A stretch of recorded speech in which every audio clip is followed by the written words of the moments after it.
ways. First of all, I think there are not many small football nations anymore on the continent.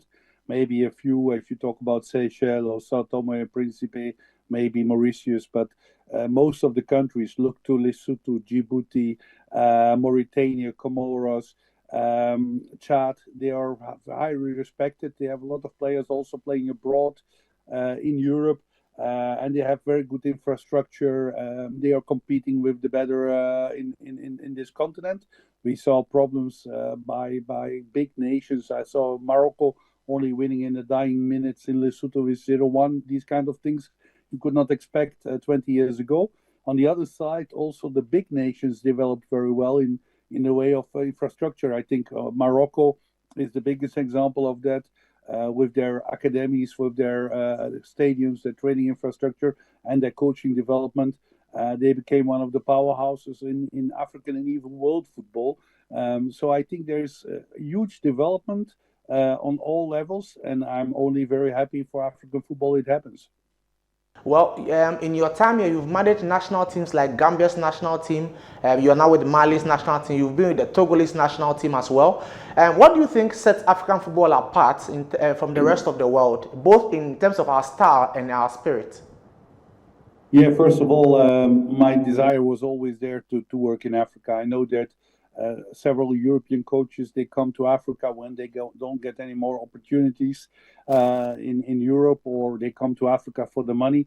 Me, as a young guy and a young coach, I bought always African football magazines you could buy in French language in Belgium. And one of my examples was, as a young coach, always Philippe Trousier, who made a brilliant career with Morocco, Burkina Faso, Cote d'Ivoire, Nigeria, South Africa, and other countries in Africa. And for me, working in Africa was always a goal and a desire.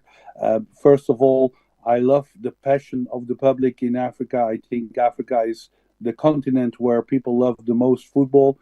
Football is huge importance for the people, for the public, both on club level as national team level. People watch every day football on TV, but also in the stadium.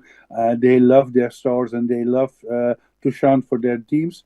On the other side, I think Africa is probably the continent with the most quality of players.